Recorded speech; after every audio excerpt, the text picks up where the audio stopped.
प्रधानमंत्री मोदी आज अयोध्या में रहे।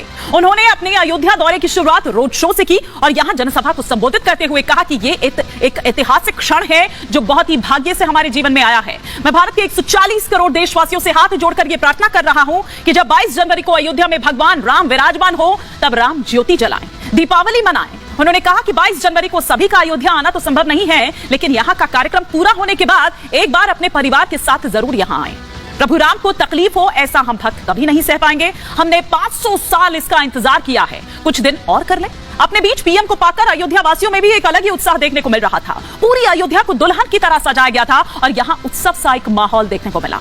प्रधानमंत्री ने अयोध्या वासियों को नए एयरपोर्ट की सौगात दी तो कई और भी बरसात तोहफों की उधर अपने विरोधियों को भी जवाब दिया। अब जाहिर है कि जिस तरह की तस्वीर आज अयोध्या से निकलकर सामने आई वो उन विरोधियों को रास तो नहीं आ रही होगी। जिस तरह गर्मजोशी के साथ अयोध्या वासियों ने पीएम का स्वागत किया, ये तस्वीरें 24 के चुनावों को देखते हुए विपक्ष की टेंशन को बढ़ाने के लिए काफी है। इसीलिए अजीब अजीब से जो बयान हैं वो एक बार फिर से आने शुरू हो गए हैं। आज इसी पर कर रही हूं 5 का प्रहार। कई खास मेहमान भी हमारे साथ जुड़ेंगे, लेकिन उससे पहले हम आपको एक छोटी सी रिपोर्ट यहां पर दिखाते हैं कि किस तरह का उस वक्त वहां पर माहौल था जब कुछ देर पहले प्रधानमंत्री नरेंद्र मोदी अयोध्या में थे।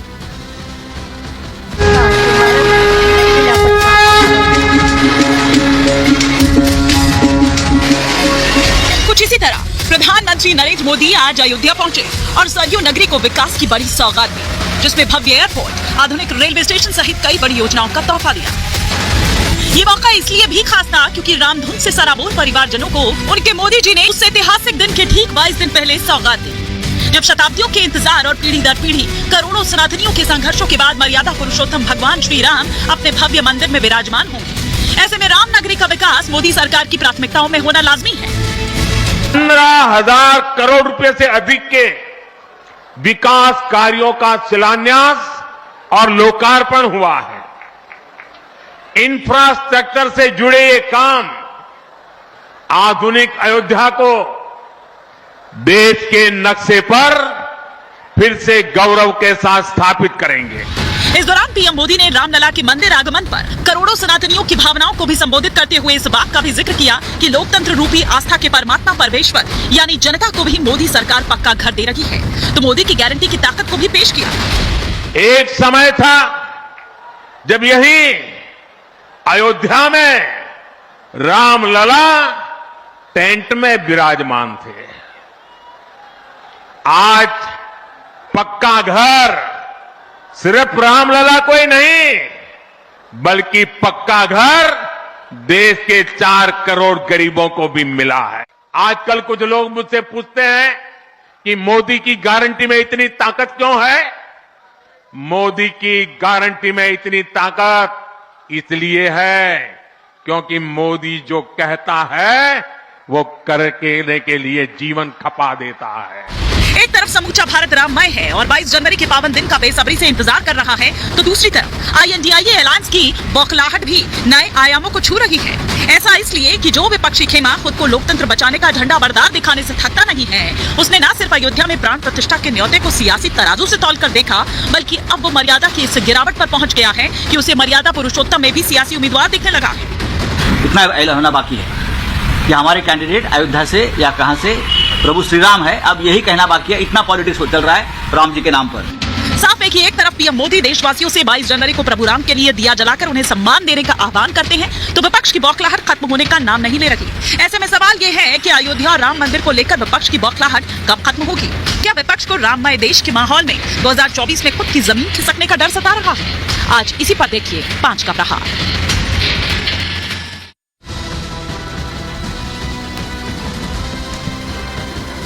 और इसी पर और विस्तार से बातचीत के लिए, चर्चा के लिए तमाम खास मेहमान हमारे साथ जुड़ चुके हैं। हमारे साथ रामविलास वेदांती जी भी जुड़ चुके हैं, फॉर्मर MP हैं बीजेपी के, साथ ही साथ राम जन्मभूमि ट्रस्ट के सदस्य हैं। और राम आंदोलन की अगर बात करें, भगवान श्री राम को लेकर जिस तरह से आंदोलन किया गया, उसका एक अग्रणी चेहरा भी जो इस वक्त हमारे साथ इस पैनल में है। साथ ही साथ बीजेपी के स्पोक्स पर्सन SN सिंह इस वक्त हमारे साथ जुड़े हुए हैं। हमारे साथ अभिषेक राय जी जो कि नेशनल स्पोक्स पर्सन है समाजवादी पार्टी के, वो जुड़ चुके हैं। साथ ही साथ स्टूडियो में अवनीश अवस्थी जी भी हमारे साथ जुड़ चुके हैं। और चंद्रमोहन शर्मा जी कांग्रेस का पक्ष रखने के लिए हमारे साथ जुड़ चुके हैं। और विवेक श्रीवास्तव जी भी जल्दी हमारे साथ जुड़ेंगे। लेकिन सबसे पहला सवाल चंद्रमोहन जी, आज जिस तरह की तस्वीरें सामने निकल कर आई और आज जिस तरह से प्रधानमंत्री नरेंद्र मोदी का ये दौरा रहा, इसको आप किस तरह से देख रहे हैं? कोई आपत्ति तो नहीं है? भक्ति में है, राम में है, तस्वीरें तो अच्छी और अच्छी तस्वीरों को अच्छा भी कहा जाना चाहिए, लेकिन अगर अच्छी तस्वीरों को अच्छा कहा जाना चाहिए तो एक तस्वीरें इस साल में वो भी आई थी जो इसकी पुत्रियां और इस देश की बहुएं नंगन अवस्था में घुमाई गई थी, और उन्हीं नंगन अवस्थाओं के ऊपर मौन धारण कर गए थे देश के प्रधानमंत्री। तो कुछ मर्यादा आज शायद अगर जा रहे हैं अयोध्या तो इस बात को रखें कि अगर देश के अंदर इस तरह की सिस्टम के अंदर जो साल जाने वाला है और देश की महिलाएं असुरक्षित होंगी तो भगवान राम की उस जन्मभूमि में जाके कम से कम मर्यादा पुरुषोत्तम राम की उस मर्यादा का हनन आगे ना हो आने वाले सालों में, तो इसकी कुछ बुनियाद देश के लिए बना जाए तो शायद राम काज में सब साथ है। चंद्रमोहन जी, आप साथ हैं कि नहीं हैं? राम के काज में सब साथ है, राम सिया के साथ सब साथ हैं, लेकिन कुछ लोगों को बिना राम को राजनीति में जोड़े उनकी रोटी चल नहीं सकती, और वो भाजपा के लोग हैं। राम को कौन मना करता है पूछने से? दुनिया का हर व्यक्ति राम को मानता है, जय सिया राम हर व्यक्ति है, जय श्री राम बोलते हैं, लेकिन उसकी राजनीति करने की जरूरत भाजपा ये बात आपने अपनी पार्टी को बताई है? बिल्कुल, मैं अपनी पार्टी के वक्तव्य से बोल रहा हूँ। हिंदू हूं, मुझे इसका प्रमाण देने के लिए किसी पार्टी में रहने की जरूरत नहीं है कि मैं हिंदू हूं तो मैं कांग्रेसी नहीं हूं, मैं भाजपाई हूं तो हिंदू हूं, देश का नागरिक हूं, पहले हिंदुस्तानी हूं, देशवासी हूं, बाद में किसी पार्टी का नेता हूं, बाद में किसी पार्टी का कार्यकर्ता हूं। सिंह जी, वो ये कह रहे हैं कि दरअसल इसका राजनीतिकरण आप यहां पर कर रहे हैं और हर चीज को मतलब आपका बस चले तो आप तो प्रभु श्री राम को कैंडिडेट बनाते हैं। नहीं, देखिए हिमानी जी, अच्छी बात इन्होंने कहा। ये लोग तो तुलसीदास जी को मानते नहीं है, सनातन को मानते नहीं, हिंदू धर्म को मानते नहीं तो तुलसीदास जी ने बहुत अच्छा लिखा है, जाकी रही भावना जैसी प्रभु मूर्त देखी तिन तैसी। देखिए आज भव्य दिव्य भगवान राम जी का मंदिर बना हुआ है, प्राण प्रतिष्ठा कार्यक्रम रखे जा रहे हैं, बहुत सारे ऐसे कार्यक्रम चल रहे हैं, लेकिन अभी भी इनको छोटी ओची ऐसी ऐसी बातें करते हैं। मुझे लगता है कि हमारे मित्र, आपको समझना होगा, आपने भगवान राम की सत्ता पर सवाल उठाया, जिस पार्टी के आप प्रवक्ता हैं उन्होंने 27 वकील खड़ा किया कि भगवान राम का भव्य मंदिर ही न बनना पाए, जबकि कोरोना कालखंड में एक धारावाहिक दिखाया जाता है रामायण, उस पर भी आप लोगों ने कहा कि नहीं, अगर ये धारावाहिक चलेगा तो इससे भारतीय जनता पार्टी को फायदा होगा। जब फैसला राम जन्मभूमि का आ रहा था तो आपके पार्टी के वरिष्ठ नेता आदरणीय कपिल सिब्बल साहब जाते हैं और कहते हैं इससे भारत को फायदा हो जाएगा, भारतीय जनता पार्टी को फायदा हो जाएगा। निश्चित तौर पे इन सब चीजों को दरकिनार करते हुए 500 साल की एक लंबी लड़ाई के बाद भारतीय जनता पार्टी ने भारत के लोगों को एक बहुत बड़ी सफलता मिली है संवैधानिक तरीके से। लेकिन भारतीय जनता पार्टी जो कहती थी अपने घोषणा पत्र में, अपने संकल्प पत्र में, कि जब भी भारतीय जनता पार्टी की पूर्ण बहुमत की सरकार बनेगी हम दिव्य भव्य राम मंदिर का निर्माण करेंगे, मोदी जी की गारंटी थी। आज भव्य और दिव्य राम मंदिर बन रहा है, क्योंकि पूरा देश ये जानता है कि अगर कांग्रेस की सरकार होती प्रदेश में, दूसरे की सरकार होती तो भव्य राम मंदिर नहीं बनता। मैं उस पर भी आऊंगी, लेकिन आज जिस तरह से अयोध्या बदली हुई नजर आ रही है, रामविलास वेदांती जी, एक सेकंड, रामविलास वेदांती जी तक अगर मेरी आवाज पहुंच रही है तो आज आप किस तरह से देख रहे हैं? क्योंकि एक लंबा संघर्ष आपने किया है इसके लिए, आप इसके लिए बाकायदा जेल गए हैं, आपने जो वो संघर्ष किया है आज जब वो मूर्त रूप लेता हुआ नजर आ रहा है तो वेदांती जी आपको क्या लग रहा है? और आज जिस तरह से ये अयोध्या की तस्वीर सामने निकलकर आ रही है, अयोध्या के इस ऐतिहासिक, सांस्कृतिक और आध्यात्मिक दृश्य को संपूर्ण विश्व ने पहली बार देखा है। मुझे ऐसा लगता है कि त्रेता में जब राम का प्राकट्य हुआ होगा उस समय जो अयोध्या थी, कलयुग में इस समय मोदी जी ने अयोध्या को लाकर खड़ा कर दिया है।